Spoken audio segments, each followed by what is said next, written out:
You open your eyes in the morning, and the first thought that hits you isn't about what you need to do today or what you're looking forward to. The first thought is just, I don't want to be here. Not in this bed, not in this life, not in this existence. There's this overwhelming heaviness pressing down on your chest, and all you want, more than anything, is to just disappear. Not necessarily die, though sometimes even that seems preferable to this. Just to not exist for a while. To not have to show up, perform, pretend, engage, to sink into nothingness and let the world continue without you. And, you're supposed to get up. There are things that need doing, people depending on you, responsibilities waiting. But the gap between knowing you should move and actually being able to move feels infinite. It's not laziness. Laziness is when you could do something but choose not to. This is different. This is when the very act of existing feels like too much effort. When just being conscious is exhausting. When the weight of having to be a person in the world crushes you before you even try to stand. So you'll lie there, sometimes for hours, wishing more than anything that you could just fade into the mattress and stop having to be. The worst part isn't even the lying there. It's what comes after when you finally force yourself up. It's the shame that floods through you because, other people don't feel this way. They wake up and just do things. They have energy, motivation, some basic capacity to engage with life that seems to come naturally to them but feels completely foreign to you. And you start wondering what's wrong with you, why you can't just function like a normal person, why the simple act of existing has become such an unbearable burden. And here's what nobody tells you, what you're terrified might be true. This isn't just depression in the clinical sense, though it might include that. This isn't just burnout, though that might be part of it. What you're experiencing, what Nietzsche spent years analyzing and warning about, is the collapse of your will to live. Not your desire to survive, your body still does that automatically. But your will to actually be here, to participate, to engage with existence as something meaningful rather than something to endure. Something fundamental has broken inside you. And until you understand what and why, all the therapy and medication and self-care advice in the world will only address symptoms while the core wound continues to bleed. Today I'm going to show you exactly what Nietzsche discovered about what breaks inside a person when all they want to do is lie down and disappear. And more crucially, I'm going to reveal the specific mechanism that leads to this collapse and the only path Nietzsche found for rebuilding what's been destroyed. By the end of this video, you'll understand not just why you feel this crushing desire to not exist, but you'll see the exact sequence of psychological and spiritual fractures that led you here. And most importantly, you'll discover that what feels like your final defeat might actually be the only thing strong enough to force you to stop living a life that was killing you slowly and start building one that's actually yours. Consider the case of Nietzsche himself in 1879, the year he resigned from his professorship at Basel. This wasn't a triumphant departure to pursue his philosophical vision. This was a man physically and psychologically shattered, forced to leave because he could no longer function. His letters from this period are devastating to read. He describes days when he couldn't leave his bed, when even the thought of getting dressed felt impossible, when his entire existence narrowed down to managing pain and waiting for it to pass. But here's what makes Nietzsche's experience so important for understanding your own. He didn't just suffer through this collapse, he studied it from the inside. He analyzed what was happening to him with the same philosophical rigor he applied to everything else. And what he discovered was that his breakdown wasn't primarily physical. Even though the physical symptoms were real and debilitating, the physical collapse was a manifestation of something deeper. Something he came to call the exhaustion of the will. He had spent years trying to be someone he wasn't, trying to succeed in a system that violated his nature, trying to maintain a way of life that required him to constantly override his own instincts and authentic impulses. What Nietzsche understood, what he spent the rest of his productive life trying to articulate, is that the desire to lie down and disappear is not a malfunction. It's not your brain chemistry randomly misfiring. It's not weakness or lack of resilience. It's your psyche's last desperate attempt at self-preservation. When every other signal has been ignored, when every smaller warning has been overridden, when you've pushed through and forced yourself and kept going despite every indication that you need to stop, your psyche finally takes the nuclear option. It removes your capacity to keep doing what's destroying you by removing your capacity to do anything at all. Think about what leads up to this state. It doesn't happen overnight. There's a progression, a sequence of fractures that accumulate until the structure collapses. Understanding this sequence is crucial because it shows you that what feels like sudden catastrophic failure is actually the end point of a process that's been happening for a long time. Stage 1 Nietzsche calls the disconnection from authentic desire. This is where the fracture begins, though it's so subtle at first that you don't notice it's happening. You start making small compromises, choosing what's practical over what calls to you, what's respectable over what excites you, what others expect over what you actually want. Each individual compromise seems reasonable, even mature. You're being responsible, realistic, sensible, but what you're actually doing is severing your connection to the part of yourself that generates genuine motivation, authentic engagement, real investment in your own life. Nietzsche observed that every person is born with what he calls a demon, an internal compass that points toward what's genuinely yours, what's authentically you. Young children have clear access to this. They know what they love, what fascinates them, what they want to do for hours without stopping. But socialization systematically trains you to ignore this internal compass in favor of external direction. And gradually you don't notice you lose touch with your demon, with that part of you that knows what you actually want as opposed to what you've been conditioned to want. Stage 2 is what Nietzsche identifies as a substitution of should for want. Once you've disconnected from authentic desire, something has to fill the vacuum. So you adopt goals, ambitions, values from outside yourself. You internalize what success should look like, what you should be working toward, what should make you happy. And for a while, this works well enough. You can generate motivation, make your progress feel like you're accomplishing things. But here's what Nietzsche realized about this stage. Operating from should instead of want requires constant force. When you're doing what you authentically want, action is natural. Energy generates itself. But when you're doing what you should, what you've been told matters, you have to maintain constant pressure to keep moving. You need discipline, motivation, willpower, all these forces to override the fact that your nature isn't actually aligned with what you're doing. And maintaining that constant force is exhausting. Not just tiring in the normal sense where you rest and recover, exhausting in a deeper way, depleting resources that aren't easily You're burning through your vital energy, using it as fuel to force yourself to do things that don't emerge naturally from who you are. And you can sustain this for years, sometimes decades, but you're operating at a deficit, constantly spending more than you're generating, slowly draining a reservoir that you don't realize has limits until suddenly, catastrophically, it runs dry. Stage 3, Nietzsche calls the hardening of the heart. This is when you start to notice that things that used to move you don't anymore. Music that once gave you chills now just sounds like noise. Activities you used to enjoy now feel pointless. People you cared about now seem distant. You're still functioning, still meeting your obligations, still appearing normal to outside observers. But inside, something is your capacity to be affected, to care, to feel genuine emotion about anything is slowly shutting down. Nietzsche recognized this as a defense mechanism. When you're constantly forcing yourself to do things that don't align with your nature, your psyche starts protecting itself the only way it numbs you. It reduces your capacity to feel, because feeling is dangerous when what you feel is constant low-level misery. Better to feel nothing than to feel that all the time. But the cost of this numbing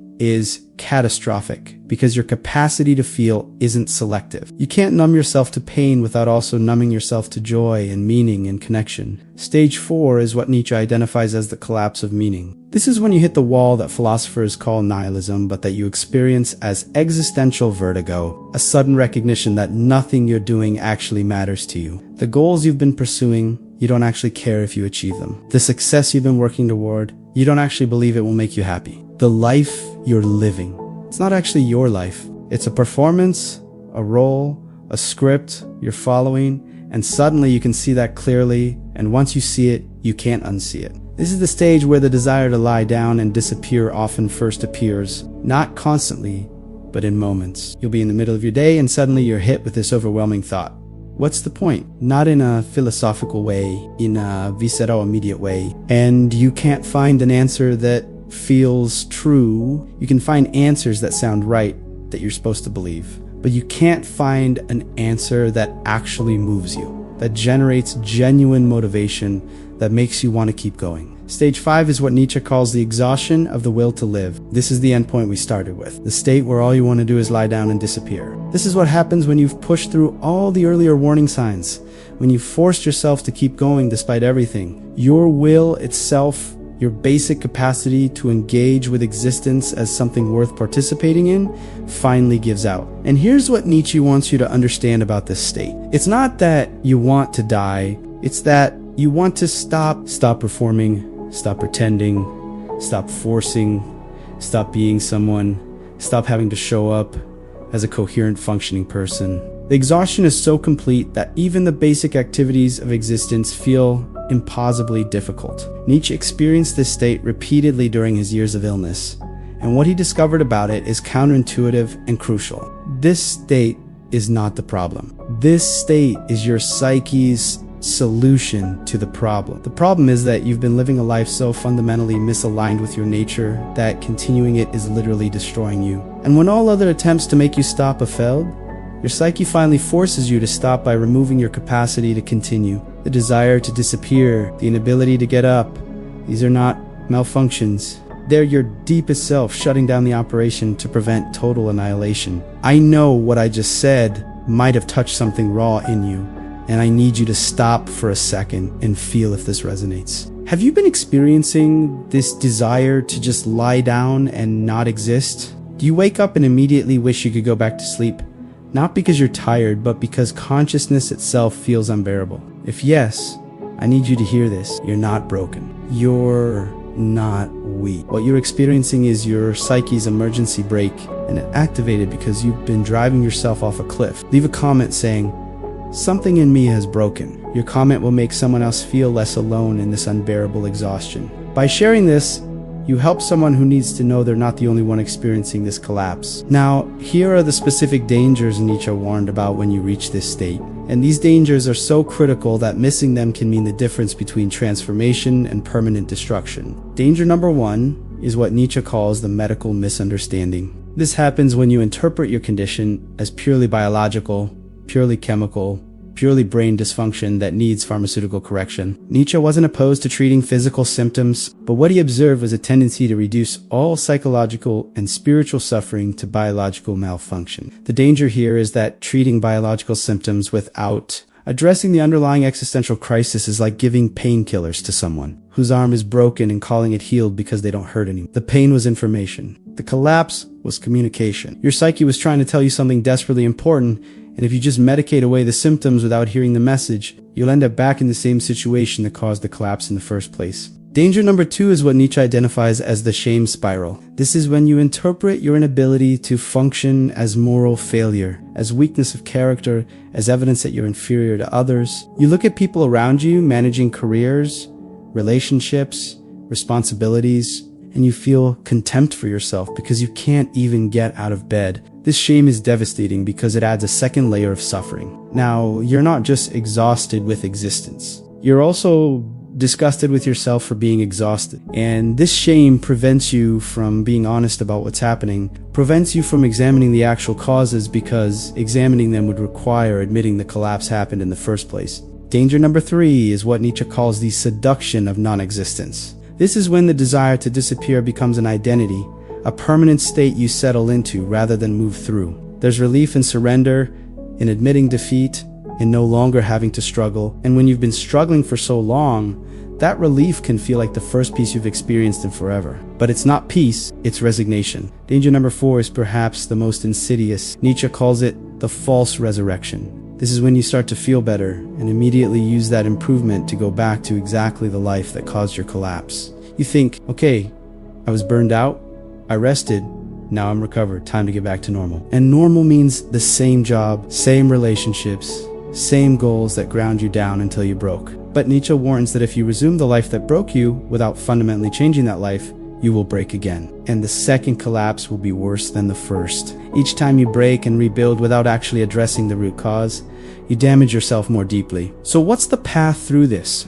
Nietzsche mapped what he called the path of convalescence, the specific process of rebuilding your will to live after it's collapsed. Phase 1, Nietzsche calls radical rest. This is not rest in the sense of taking a vacation. This is rest in the sense of complete cessation of forcing. You stop trying to function normally. You stop trying to maintain appearances. You give yourself permission to do nothing, produce nothing, accomplish nothing. This is extraordinarily difficult in a culture that measures worth by productivity. But Nietzsche argues it's absolutely necessary because your will cannot regenerate while you're still demanding that it produce action. During this phase, you might sleep 12 or 14 hours a day. You might spend days just lying in bed because your body and psyche need that level of shutdown to begin repair. Phase 2 is what Nietzsche calls the excavation of truth. This is when you start to examine what broke you in the first place.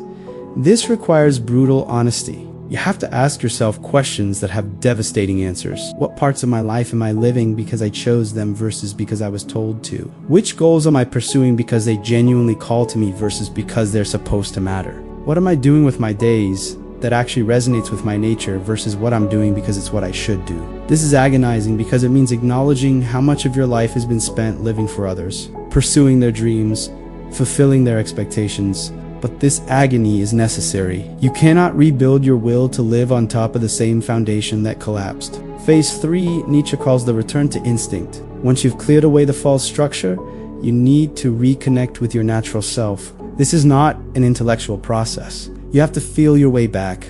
Pay attention to your body's responses. Notice what creates expansion versus contraction. Nietzsche suggests starting incredibly small. What foods actually make your body feel good? What time do you naturally want to sleep and wake? What physical activities feel natural? These might seem trivial, but Nietzsche argues that rebuilding begins with the body, with relearning to listen to and trust your most basic instincts. Phase 4 is what Nietzsche calls the creation of small, authentic yeses. This is when you start taking action again, but completely different action than before. Not action toward goals others set for you. Action that emerges from genuine desire, from authentic interest. These yeses might be ridiculously small. Maybe it's spending an afternoon drawing even though you have no artistic talent. Maybe it's having a conversation about a topic that fascinates you even though it's not related to your career. What makes these yeses powerful is not their size, but their authenticity. Each one rebuilds a tiny bit of your will. Phase 5 is what he calls the reconstruction of authentic ambition. This is when you've recovered enough will that you can start to build larger projects,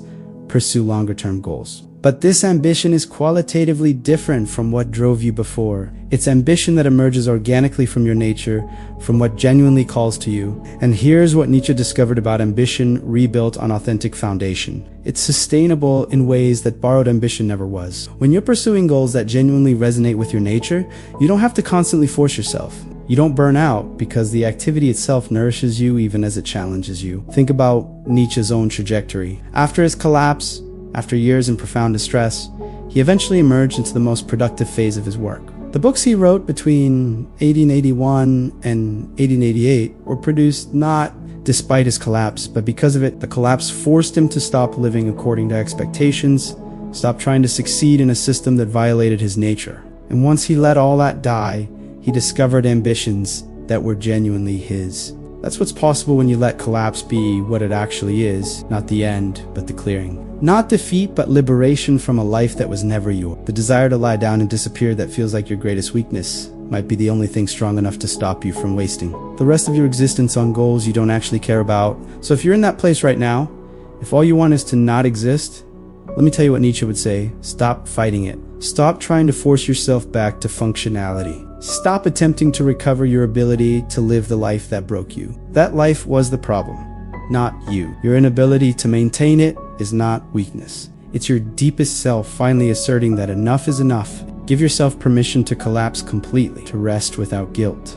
to stop being who everyone needs you to be. Use this collapse as the opportunity it actually is, a chance to examine your life with complete honesty, to identify everything that was never yours, to reconnect with your authentic nature, to rebuild from scratch according to what actually resonates with who you are. This is not a quick process. It took Nietzsche years, but those years of honest reconstruction will give you something that decades of forcing never could: a genuine will to live, authentic engagement with existence, the experience of being yourself rather than performing yourself. And once you have that, the desire to disappear transforms into its opposite: the quiet, steady presence of someone who is actually here, actually themselves, actually living rather than just surviving. Subscribe to the channel for more Nietzsche insights that go beyond surface level self-help and show you the real work of rebuilding yourself after collapse. If you're experiencing the exhaustion we've discussed, this channel is your companion in the darkness. We're building a space here for people willing to do the difficult work of becoming authentic, even when it means letting their entire previous life fall apart. If you're ready to explore more about how to rebuild after collapse, check out my video on Amor Fati, Love of Fate, where I reveal how Nietzsche learned to embrace even his most devastating experiences as necessary for becoming who he was meant to be. Thank you for watching. You've just spent time with one of the most difficult truths anyone can face. The recognition that wanting to disappear is not random mental illness, but your psyche's emergency response to living wrong. If this resonated with you, you're exactly the kind of person who can transform this collapse into rebirth. The fact that you're here, that you're willing to consider that maybe your collapse is communication rather than malfunction, that tells me you might be ready for the real work. The work of becoming yourself at last. See you in the next dimension.